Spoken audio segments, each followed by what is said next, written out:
ആറളം പഞ്ചായത്തിലെ വനവാസികളെ കബളിപ്പിച്ച് open vote ചെയ്യിപ്പിക്കാൻ നീക്കം. മഞ്ചോട് വാർഡിൽ വനവാസികളുടെ voter ID card panchayat president വാങ്ങിക്കൊണ്ടുപോയെന്നാണ് പരാതി.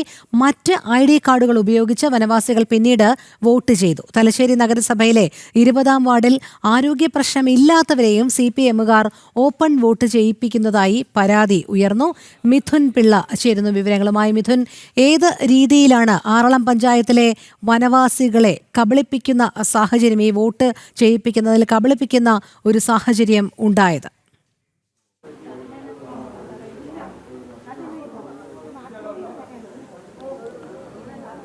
രോഹിണി, കാലങ്ങളായി കണ്ണൂർ ജില്ലയിൽ CPM പിന്തുടർന്നൊരു രീതിയാണ്. അതായത് ഈ വനവാസി മേഖലയിലും പിന്നോക്ക വിഭാഗങ്ങൾ താമസിക്കുന്ന കോളനിയിലുമൊക്കെ ഇത്തരത്തിൽ തെരഞ്ഞെടുപ്പിന് തൊട്ട് മുമ്പേ പോയി അവിടെ താമസിക്കുന്ന ആളുകളുടെ തെരഞ്ഞെടുപ്പ് തിരിച്ചറിയൽ കാർഡുകൾ വാങ്ങിക്കൊണ്ട് പോവുക, എന്നിട്ട് അവർക്ക് സ്വയം വോട്ട് ചെയ്യാൻ സാധിക്കില്ല എന്ന് പറഞ്ഞുകൊണ്ട് അവരുടെ ഒരു ഓപ്പൺ വോട്ടാക്കാനുള്ള ശ്രമം നടത്തുക.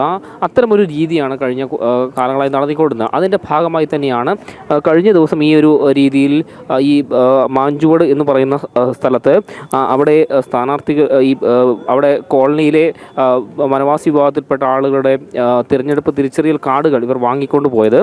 തുടർന്ന് ഇന്ന് പോളിംഗ് ബൂത്തിൽ ഇവർ എത്തിയ സമയത്ത് ഇവരെ ഓപ്പൺ വോട്ട് ചെയ്യിപ്പിക്കാനുള്ള ശ്രമമാണ് ഇവരുടെ ഭാഗത്തു നിന്നുണ്ടായത്. എന്നാൽ അതിനെതിരെ ശക്തമായ പ്രതിഷേധം ഉയരുകയും പ്രതിഷേധത്തിൻ്റെ അടിസ്ഥാനത്തിൽ ഇവർ മടങ്ങിപ്പോവുകയും ചെയ്തു. തുടർന്ന് അവിടെ ഉണ്ടായിരുന്ന ഈ വനവാസി വിഭാഗത്തിൽപ്പെട്ട ആളുകൾ അവരുടെ കയ്യിലുണ്ടായിരുന്ന മറ്റ് തിരിച്ചറിയൽ കാർഡുകൾ ഉപയോഗിച്ചുകൊണ്ട് വോട്ട് ചെയ്യുന്നൊരു സാഹചര്യമാണ് കണ്ണൂർ ജില്ലയിൽ ഉണ്ടായത്. മറ്റൊന്ന് തലശ്ശേരിയിലാണ്. തലശ്ശേരിയിൽ എന്ന് പറയുന്നത് നമുക്കറിയാം CPM-ഉം BJP-യും നേരിട്ട് ഏറ്റുമുട്ടുന്ന ഒരു മുനിസിപ്പാലിറ്റി കൂടിയാണ് തലശ്ശേരി.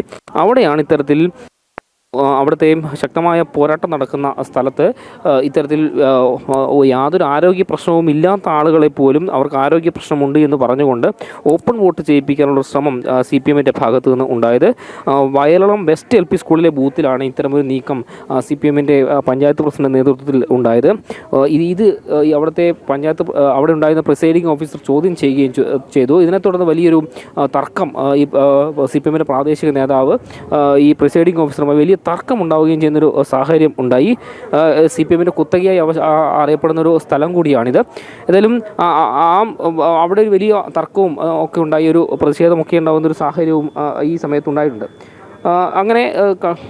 അങ്ങനെയൊക്കെ ചില അനിഷ്ട സംഭവങ്ങളും കണ്ണൂർ ജില്ലയിലെ പോളിംഗ് ദിനത്തിൽ ഉണ്ടായി എന്നുള്ളതാണ് എടുത്തു പറയേണ്ടത്. മറ്റൊന്ന്, ഇപ്പോൾ സമയം നമുക്കറിയാം 4:30 കഴിഞ്ഞിരിക്കുന്നു. ഈ 4 കഴിഞ്ഞപ്പോഴേക്കും കണ്ണൂർ ജില്ലയിലെ പോളിംഗ് ശതമാനം 70% പിന്നിട്ടിരിക്കുന്നു എന്നുള്ളതാണ് എടുത്തു പറയേണ്ടത്. കഴിഞ്ഞ തവണ 78% പോളിംഗ് ആണ് കണ്ണൂർ ജില്ലയിൽ രേഖപ്പെടുത്തിയിരുന്നത്. അത് ഇനിയും നമുക്കറിയാം 1.5 മണിക്കൂർ ഇനിയും ബാക്കിയുണ്ട്. ആ സമയമാകുമ്പോഴേക്കും കഴിഞ്ഞ തവണത്തെ പോളിംഗ് കൂടി മറികടക്കുമോ എന്നുള്ള കാര്യം മാത്രമേ നമ്മൾ ഇനി അറിയേണ്ടതുള്ളൂ. മാത്രമല്ല, ഇപ്പോഴേക്കും ഏതാണ്ട് 88,13,000 സ്ത്രീകൾ ഇതിനകം വോട്ട് ചെയ്തിട്ടുണ്ട്.